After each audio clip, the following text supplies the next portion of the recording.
Yeah. Hello. Oh, thank you so much for joining me. Welcome. So, basically, I've got quite a tricky year ahead, and I thought what calms me down and what I enjoy to do is a bit of reading. And I thought maybe people might like to hear a little bit of reading. I don't know. Either way, I just thought this might be a good thing to do.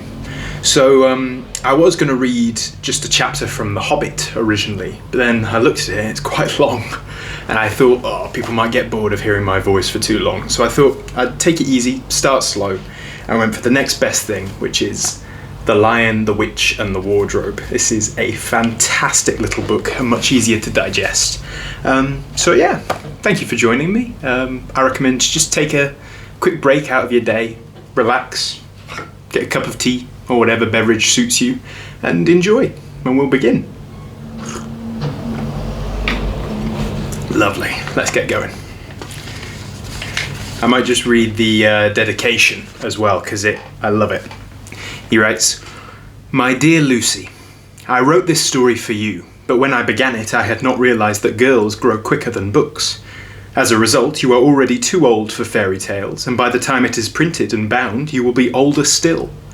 But someday, you will be old enough to start reading fairy tales again. You can then take it down from some upper shelf, dust it, and tell me what you think of it. I shall probably be too deaf to hear and too old to understand a word you say, but I shall still be your affectionate godfather, C.S. Lewis." It's lovely. Lovely. So, Chapter 1. Lucy looks into a wardrobe. Once, there were 4 children, whose names were Peter, Susan, Edmund, and Lucy. This story is about something that happened to them when they were sent away from London during the war because of the air raids. They were sent to the house of an old professor who lived in the heart of the country, 10 miles from the nearest railway station and 2 miles from the nearest post office. He had no wife, and he lived in a very large house with a housekeeper called Mrs. Macready and 3 servants. Their names were Ivy, Margaret and Betty, but they do not come into the story much. He himself was a very old man, with shaggy white hair, which grew over most of his face as well as on his head, and they liked him almost at once.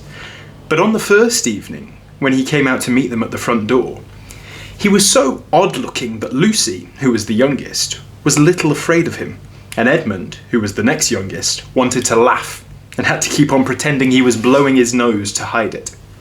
As soon as they had said goodnight to the professor and gone upstairs on the first night, the boys came into the girls' room and they all talked it over. "Oh, we've fallen on our feet and no mistake," said Peter.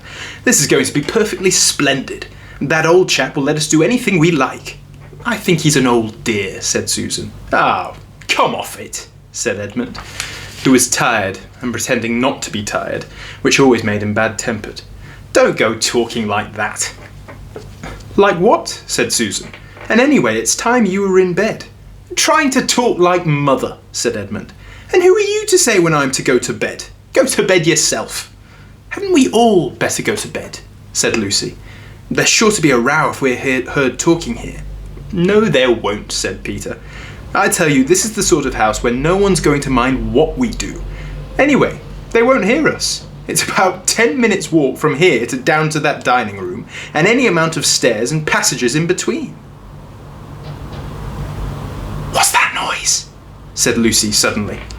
It was a far larger house than she had ever been in before, and the thought of all those long passages and rows of doors leading into empty rooms was beginning to make her feel a little creepy. "It's only a bird, silly," said Edmund. "It's an owl," said Peter. "Oh, this is going to be a wonderful place for birds. I shall go to bed now. I say, let's go and explore tomorrow. You might find anything in a place like this. Did you see those mountains as we came along? And the woods, there might be eagles, there might be stags, there'll be hawks." "Badgers," said Lucy. "Foxes," said Edmund. "Rabbits," said Susan.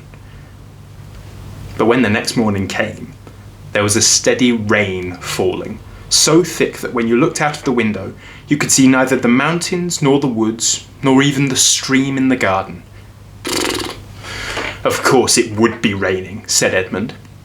They had just finished their breakfast when the professor... they had just finished their breakfast with the professor and were upstairs in the room he had set apart for them. A long, low room with 2 windows looking out in one direction and 2 in another. Do stop grumbling, Ed, said Susan. 10 to 1 it'll clear up in an hour or so. And in the meantime we're pretty well off. There's a wireless and lots of books. Not for me, said Peter. I'm going to explore in the house. Everyone agreed to this. And that was how the adventures began. Bertie. It was the sort of house that you never seemed to come to the end of, and it was full of unexpected places. The first few doors they tried led only into spare bedrooms, as everyone had expected that they would. But soon they came to a very long room, full of pictures, and there they found a suit of armour, and after that a room all hung with green, with a harp in one corner. And then came 3 steps down and 5 steps up, and then a kind of little upstairs hall, and a door that led out onto a balcony. And then a whole series of rooms that led into each other, and were lined with books, most of them very old books, and some bigger than a Bible in a church. And shortly after that, they looked into a room that was quite empty, except for one big wardrobe. Not like that one. It was the sort that has a looking glass in the door. There was nothing else in the room at all, except a dead blue bottle on the windowsill. Nothing there, said Peter, and they all trooped out again. All except Lucy. She stayed behind because she thought it would be worthwhile trying the door of the wardrobe, even though she felt almost sure that it would be locked. To her surprise, it opened quite easily, and 2 mothballs dropped out.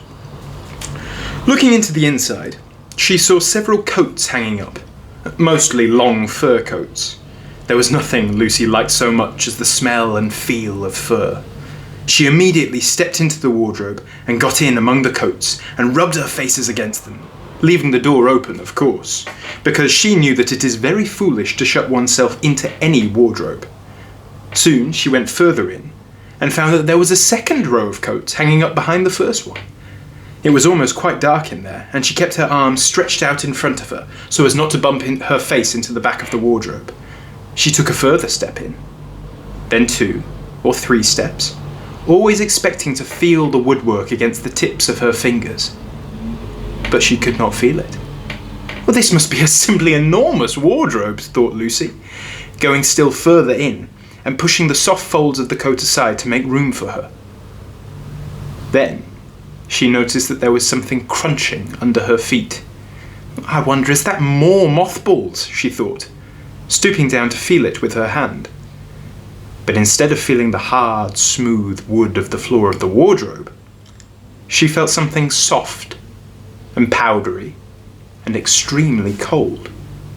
Oh, this is very queer, she said, and went on a step or 2 further. Next moment, she found that what was rubbing against her face and hands was no longer soft fur, but something hard and rough and even prickly. Why, it's just like the branches of trees, exclaimed Lucy. And then she saw that there was a light ahead of her, not a few inches away where the back of the wardrobe ought to have been, but a long way off. Something cold and soft was falling on her. A moment later she found that she was standing in the middle of a wood at night time with snow under her feet and snowflakes falling through the air. Lucy felt a little frightened, but she felt very inquisitive and excited as well. She looked back over her shoulder, and there, between the dark tree trunks, she could still see the open doorway of the wardrobe, and even catch a glimpse of the empty room from which she had set out. She had, of course, left the door open, for she knew that it is a very silly thing to shut oneself into a wardrobe. It seemed to be daylight there. Well, I can always get back if anything goes wrong, thought Lucy. She began to walk forward, crunch, crunch, over the snow and through the wood towards the other light. In about 10 minutes, she reached it, and found it was a lamp post. As she stood, looking at it, wondering why there was a lamp post in the middle of a wood, and wondering what to do next, she heard a pitter-patter of feet coming towards her. And soon after that, a very strange person stepped out from among the trees and into the light of the lamppost.